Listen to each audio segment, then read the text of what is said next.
Hi students, जय श्री राम सभी को। Welcome back to our channel Pawan PT classes. So students, आज की वीडियो में हम डिस्कस करेंगे कि आपको एग्जाम में अपनी स्पीड रखनी कैसे है, क्योंकि जो हम नॉर्मल बोलते हैं और जो चीज़ एग्जाम में है वो दोनों में काफ़ी ज़्यादा डिफरेंस है, और किस तरीके से आपको एग्जाम में बोल के आना है। आज की वीडियो में हम सब कुछ ये डिस्कस करेंगे। तो सबसे पहले आज हम डिस्कस करेंगे कि पीटी के एग्जाम में आपकी स्पीड कितनी होनी चाहिए और किस तरीके से आपको एग्जाम में बोल के आना है। सेकंड, हम डिस्कस करेंगे कि जो पीटी की स्कोरिंग है वो किस तरीके से वर्क करती है, कैसे एआई का एल्गोरिथम जो आपको स्कोर देता है, किस बेस पे आपको मार्क्स मिलते हैं और कौन सा हाईली वेटेज टास्क है। थर्ड नंबर पे हम डिस्कस करेंगे कि रियल लाइफ और एग्जाम में कितना डिफरेंस है। जो हम घर पे इंग्लिश बोलते हैं या फिर जो हमें एग्जाम में बोल के आनी है वो कितनी ज़्यादा रियल है, कितना ज़्यादा उसमें डिफरेंस है, वो आज की वीडियो में हम सब कुछ डिस्कस करने वाले हैं।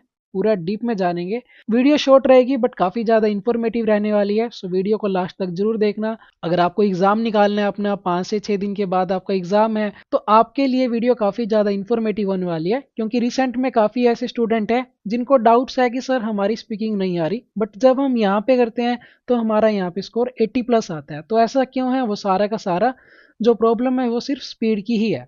सो आज की इस वीडियो से आपको प्रॉपर तरीके से समझ में आ जाएगा कि एग्जाम में आपको स्पीड अपनी कैसे रख के आनी है। नेक्स्ट फिर हम जानेंगे कि कौन कौन सी ऐसी मिस्टेक्स हैं जो स्टूडेंट्स एग्जाम में करके आते हैं, जिससे कि उनका स्कोर एग्जाम में बिल्कुल डाउन हो जाता है। क्योंकि यहाँ पे उनका स्कोर आता है जब वो प्रैक्टिस करते हैं, बट रियल एग्जाम जब वो परफॉर्म करके आते हैं तो उस टाइम पे उनका स्कोर नहीं आता। और फिर लास्ट में मैं आपको बताऊंगा कैसे आप अपना स्कोर बूस्ट इसमें कर सकते हो, कौन कौन सी वो स्ट्रैटेजीज हैं। लास्ट में मैं आपको 7 स्ट्रैटेजीज ऐसी बताऊंगा जिससे कि आप इजीली अपने स्कोर को बूस्ट कर सकते हो। सो सबसे पहले पीटी का जो आप एग्जाम दे के आ रहे हो उसमें आपको स्पीड रखनी कैसे है।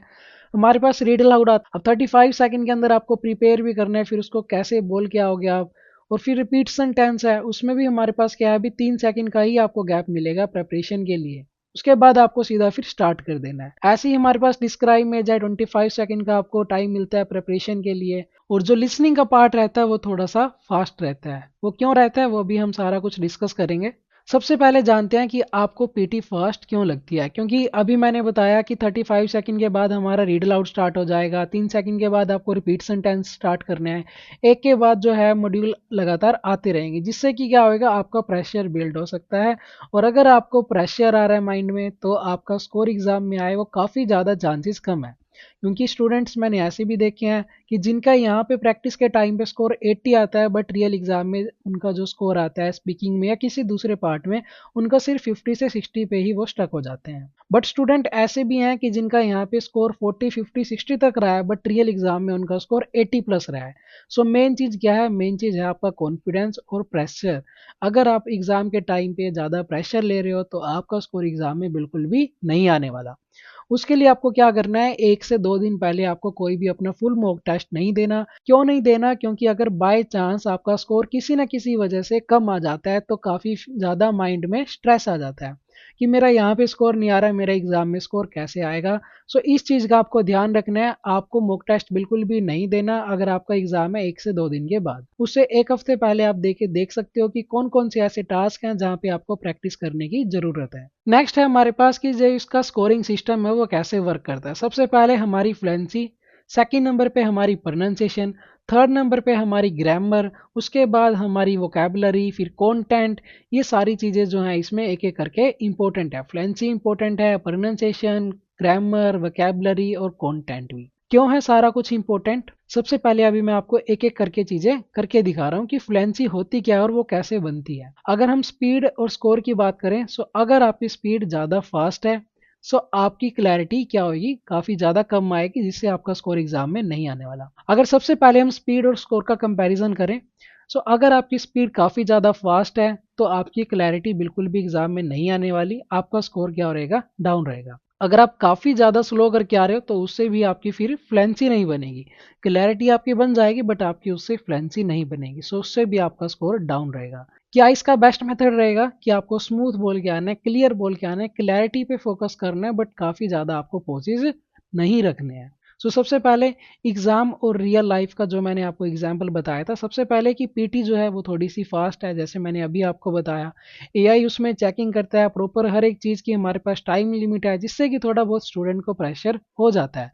बट अगर कोई स्टूडेंट 1 से 2 बार इसने एग्ज़ाम दे रखा है तो नेक्स्ट टाइम पे ऐसा कुछ हो वो चांसेस काफ़ी ज़्यादा कम है। लेकिन जो हम नॉर्मल आपस में बातचीत करते हैं इंग्लिश में वो काफ़ी ज़्यादा नेचुरल है, ह्यूमन है, कोई एआई चेकिंग नहीं है उसमें, कोई ग्रामर चेकिंग नहीं है। बट एग्जाम में ग्रामर चेकिंग, वोकैबुलरी सब कुछ चेक होएगा आपका। और अगर कोई भी वोकैबुलरी या कोई भी स्पेलिंग आपने गलत कर दी तो उसके मार्क्स आपके डेफिनेटली जाएंगे। और अगर आपने ज़्यादा पोजेस रख लिए, ज़्यादा स्पीड में बोल दिया या फिर ज़्यादा स्लो कर दिया तो भी आपका स्कोर जो है एग्जाम में नहीं रहने वाला। इन चीज़ों का आपको ध्यान में रखना है।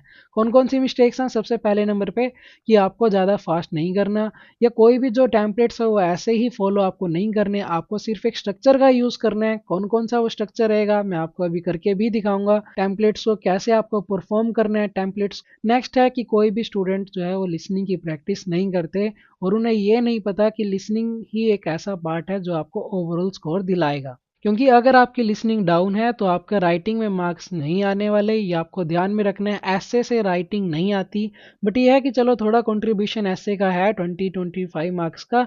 बट रियल एग्जाम में जो आपकी राइटिंग आएगी, अगर किसी स्टूडेंट की 88, 89 जो 8 के लिए रिक्वायरमेंट है तो उसके लिए उसकी जो डिक्टेशन है वो फुल मार्क्स होनी चाहिए। तो उसके लिए वो कैसे इंप्रूव होएगी अभी हम लास्ट में डिस्कस करेंगे कि ये सारी जो मिस्टेक्स हैं वो कैसे इंप्रूव होएंगी आपकी। सबसे पहले कैसे इंप्रूव होएगी, टिप नंबर 1। मैंने आपको कहा था कि मैं आपको 7 ट्रिक्स बताऊंगा। सबसे पहली टिप क्या रहेगी कि स्पीड को आपको करना है कंट्रोल। कैसे कंट्रोल करना है? जैसे कि मान लेते हैं कि हमारे पास एक रीड अलाउड है अभी, you don't have to spend a lot of time in kitchen on weekends. आप में से काफ़ी स्टूडेंट इसको कैसे रीड करके आएंगे? You don't have to spend a lot of time in the kitchen on weekends. A nutrition expert and home chefs home reports about cooking habits. The trend which has taken off on social media and in lifestyle magazines this year encourages simple meal prep, batch cooking and the use of time-saving appliances to reduce stress.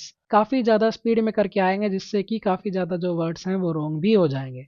सबसे पहली बात कि read aloud का contribution नहीं रहा, but main चीज़ मेरा आपको समझाने का क्या है कि आपको बोल के कैसे आना है। रीड अलाउड का कंट्रीब्यूशन नहीं रहा, उस पर आपको ज़्यादा टाइम वेस्ट नहीं करना है। कंट्रीब्यूशन है 6 से 7 नंबर का है, हाई वेटेज का टास्क वो नहीं है। चाहे अभी वो रीड अलाउड हो चाहे डिस्क्राइब में हो, लेकिन सभी में एक चीज़ इंपॉर्टेंट है कि फ्लुएंसी और प्रोनाउंसिएशन और आपकी स्पीड। लेकिन सभी में एक चीज़ इंपॉर्टेंट है, वो क्या है? आपकी स्पीड। तो आपको इसमें प्रॉपर वे क्या रहेगा आपको बोल के आने का। आप पोजेस रख सकते हो, डेफिनेटली रख सकते हो। किस तरीके से आप इसको परफॉर्म करके आओगे एक बार आप सुनना इसको ध्यान से। You don't have to spend a lot of time in the kitchen on weekends. Say nutrition expert and home chef who promote smart cooking habits.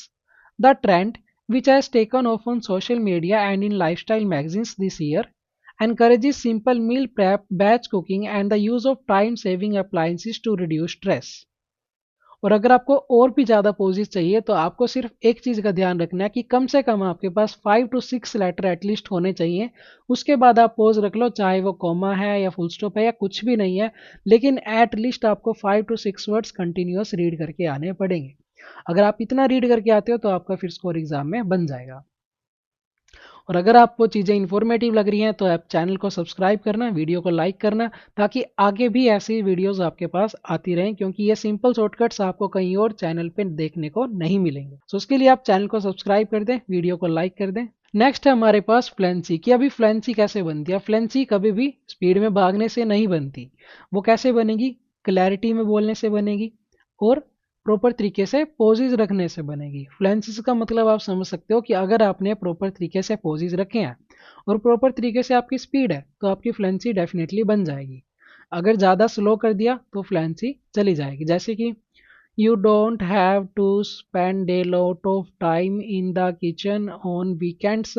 इस केस में आपकी जो प्रोनाउंसिएशन है वो तो आपकी फुल है, आपने हर एक वर्ड क्लियर बोला, पीछे का एस ई एस आपकी हर एक पीछे के जो सफिक्स थे प्रॉपर तरीके से उनकी साउंड आई। लेकिन बोलते हुए जो आपने यू से लेके वीकेंड्स तक किया उसकी काफ़ी ज़्यादा जो स्पीड थी वो स्लो थी। काफ़ी स्टूडेंट ऐसे करते हैं जिससे कि उनकी फ्लुएंसी जो है एग्जाम में बिल्कुल भी नहीं बनने वाली। सो कैसे बोलना है? आराम से बोलना है, रिलैक्स होके। You don't have to spend a lot of time in the kitchen on weekends. कोई ज़्यादा इसमें चीज़ नहीं है। अगर ये चीज़ें समझ में आ गई आपको, फ्लुएंसी कैसे बनती है, प्रोनाउंसिएशन क्या है और कंटेंट क्या है, तो आपका स्कोर डेफिनेटली एग्जाम में डाउन नहीं होगा।